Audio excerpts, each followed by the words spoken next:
Este é um vídeo feito pelos alunos da Universidade Federal de Rondônia para a matéria de Controle 2. O nome do trabalho é o Critério de Holt e o professor que ministra a matéria é o professor mestre, engenheiro Antônio Carlos Duarte Ricciotti. O grupo é composto pelos alunos Eloilson Rodrigues, Islândio Chaves, Joaquim Salvatice, Rodrigo Martins, Yuri Rodrigues e Alisson Ranieri. Iremos aprender o seguinte: como determinar a estabilidade de um sistema representado por uma função de transferência, como determinar a estabilidade de um sistema representado no espaço de estados e como determinar parâmetros de sistema para obter estabilidade. Estaremos falando sobre a estabilidade de um sistema. A estabilidade é a especificação mais importante do sistema. Se um sistema é instável, a resposta transitória e os erros de estado estacionário deixam de ter significado. Mostraremos que é possível controlar a saída de um sistema se a resposta de estado estacionário consistir somente da resposta forçada. Mas a resposta total de um sistema é a soma das respostas forçada e natural.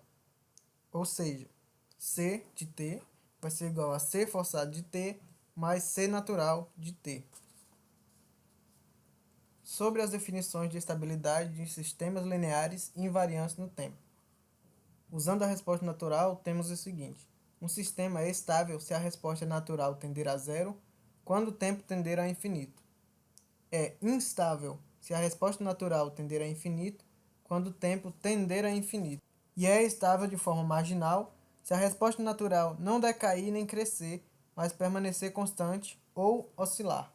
Usando a resposta total, temos o seguinte: um sistema é estável se toda entrada limitada gerar uma saída limitada, e o sistema é instável se alguma entrada limitada gerar uma saída ilimitada.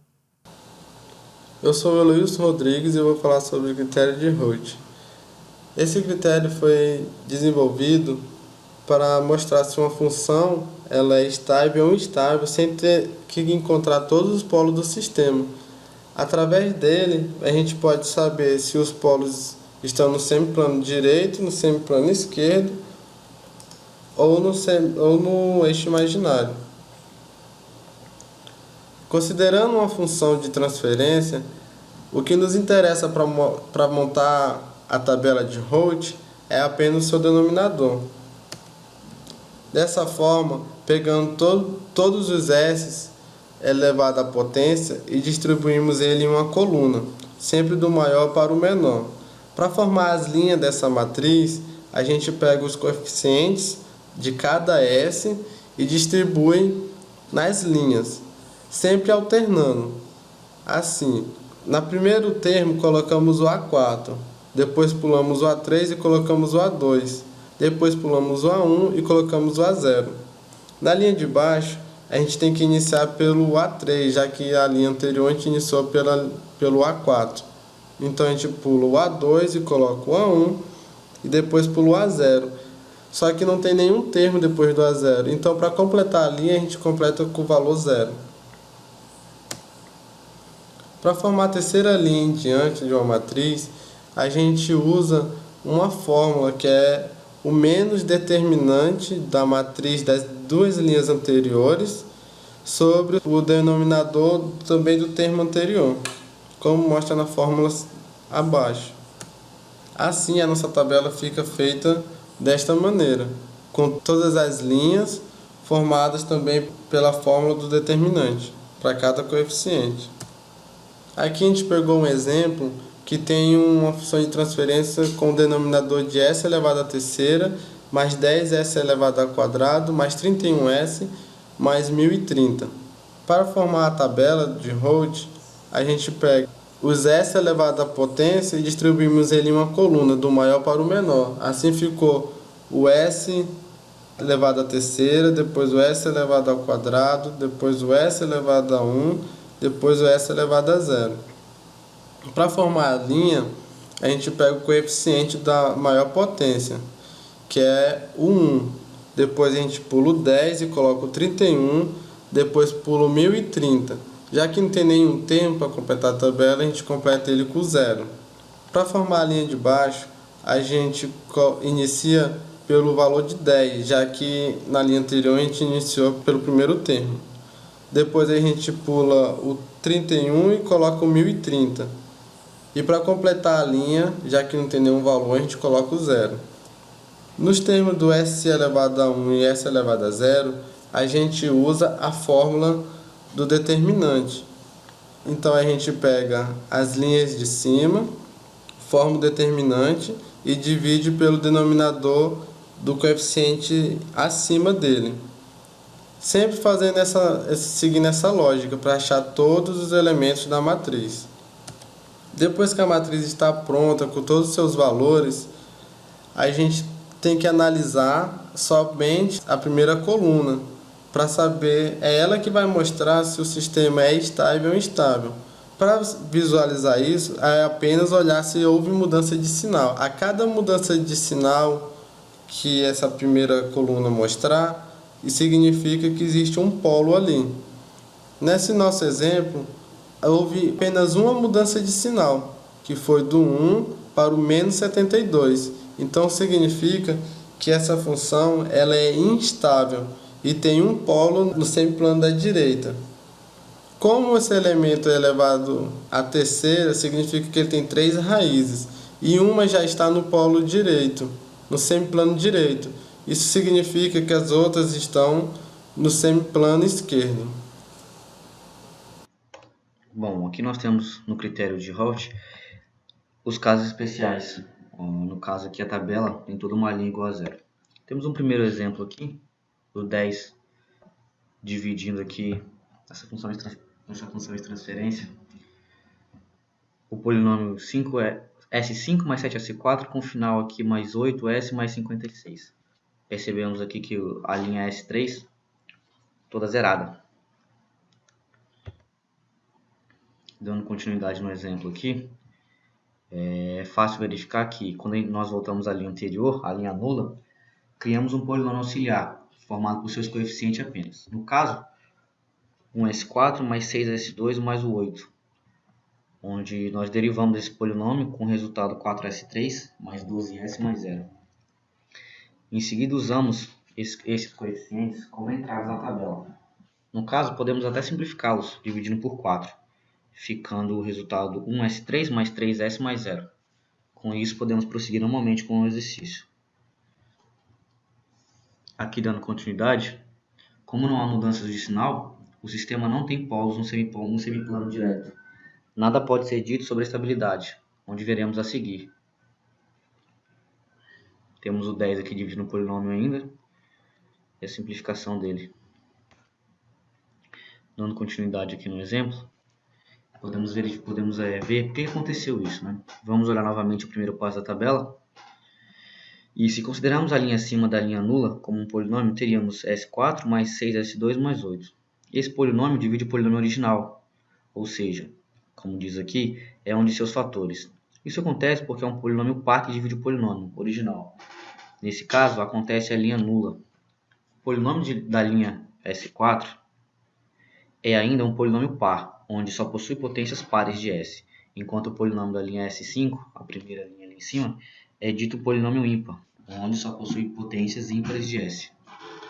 No exemplo 2 aqui, temos um denominador S8 mais S7, o final aqui mais 38S mais 20.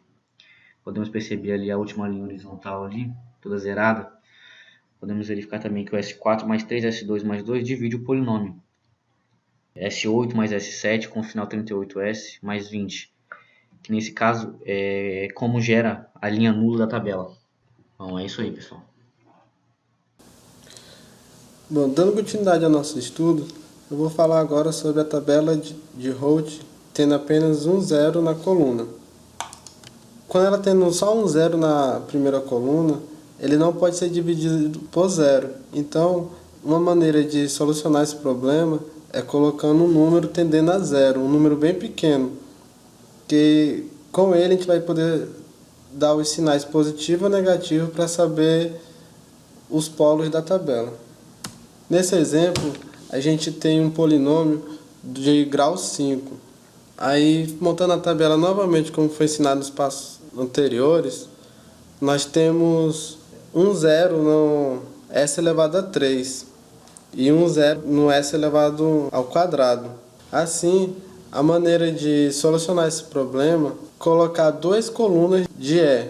A primeira sendo todos positivos e uma segunda alternativa com eles tendendo toda a negativo. Assim, como a gente vê na imagem, no s elevado a 5 ele fica positivo, no s elevado a 4 ele também continua positivo, no s elevado a 3, como é só o epsilon que está lá, e ele está tendendo ao positivo, então ele permanece positivo. No s elevado ao quadrado, ele adotando um valor tendendo ao positivo e multiplicando por 6, ele ainda se torna um número menor do que o menos 7.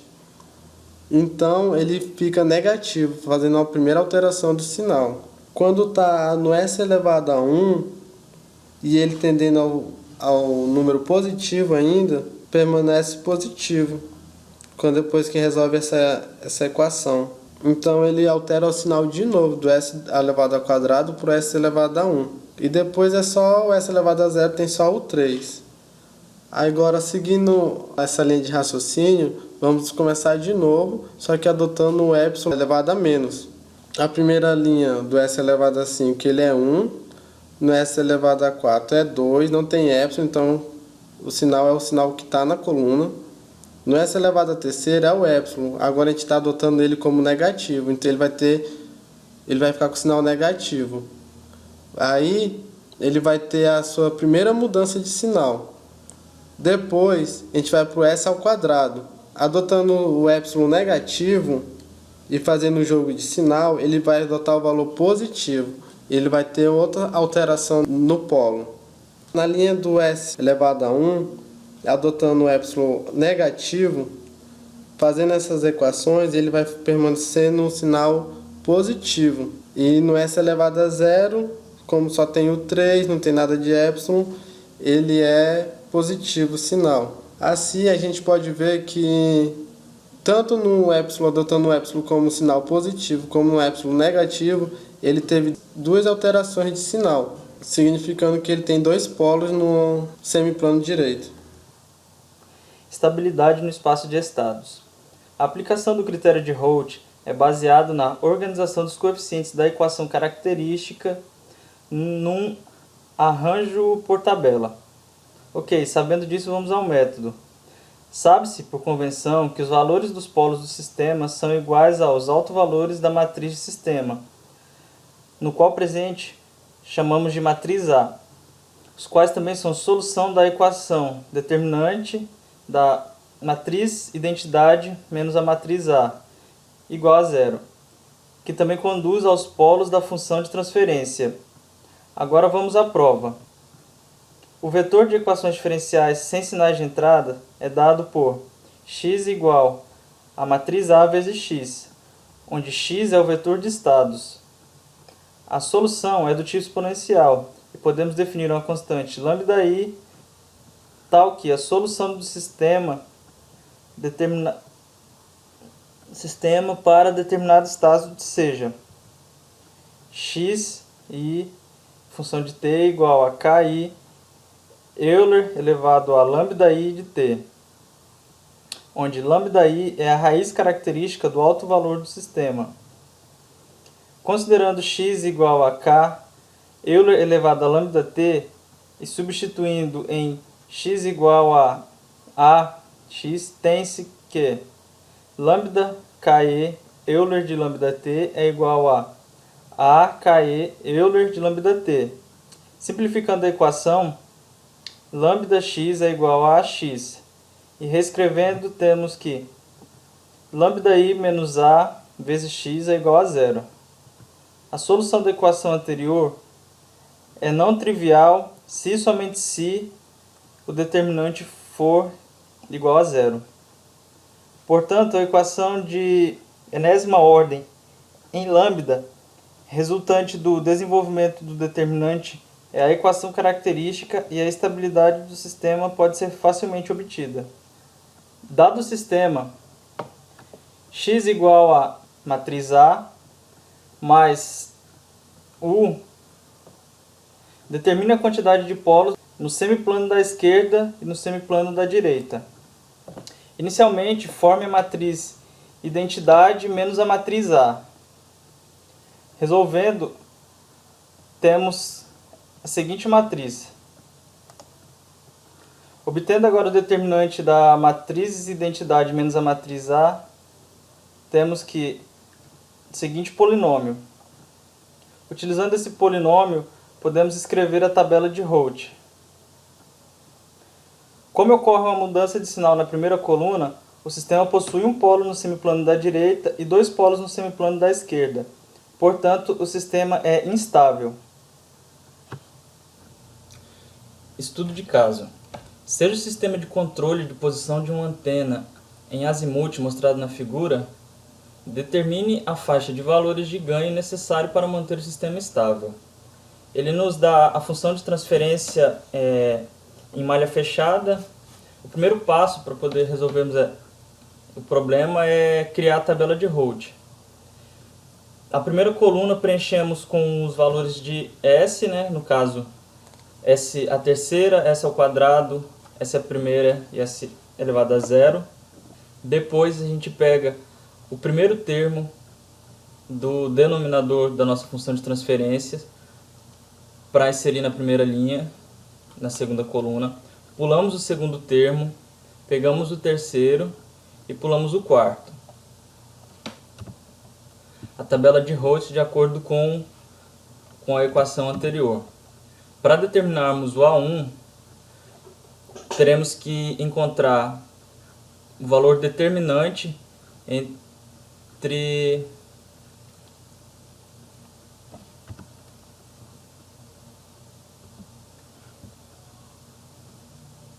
Para determinarmos o valor de A1, temos que encontrar o determinante dos valores das linhas anteriores e dividir pelo termo logo acima da coluna de A1. Tudo isso precedido por um sinal de menos. Aqui no caso substituímos, os valores são 1 e 101,71 e 171, 6,66K. Montamos a nossa matriz e encontramos o determinante dela. Resolvendo a equação, 101,71 vezes 171. Para determinarmos o valor de A1, montamos uma matriz com os termos inseridos na tabela e encontramos o determinante dessa matriz. 1 vezes 6,63K menos 101,71 vezes 171. Tudo isso dividido pelo valor logo acima do que desejamos encontrar. O A2 da mesma forma, só que como não temos os valores seguintes de A2, substituímos a segunda coluna toda por zero. Terceira linha ficará desta forma. Para fim de simplificação de cálculo, vamos multiplicar essa linha toda por 101,71 para reduzir nossa equação.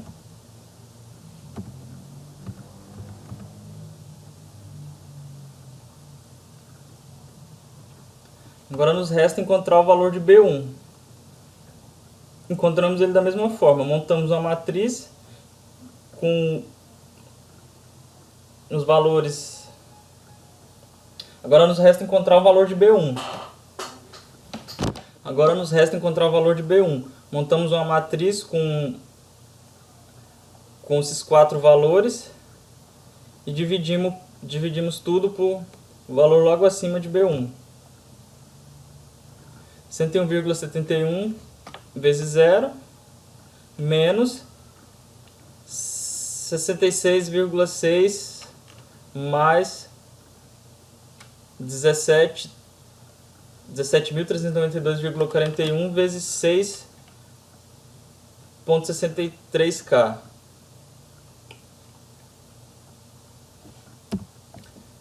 Agora nos resta determinar o valor de B1.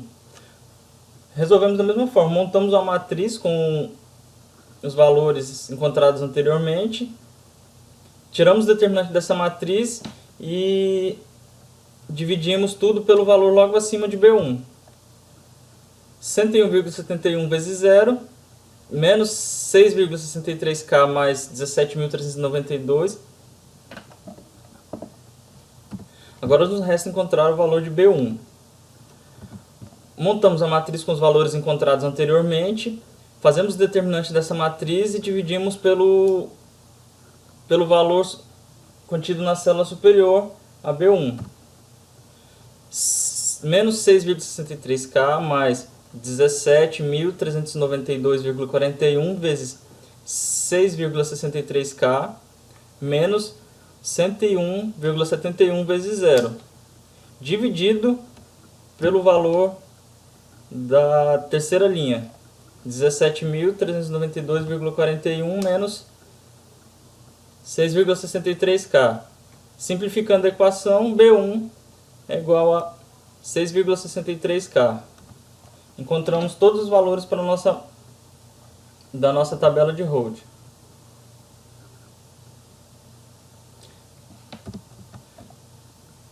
Determinamos todos os valores para a segunda coluna. Determinamos todos os valores para a segunda coluna da tabela. O critério de Holt diz que o sistema é estável toda vez que não há mudança de sinal na segunda coluna da tabela.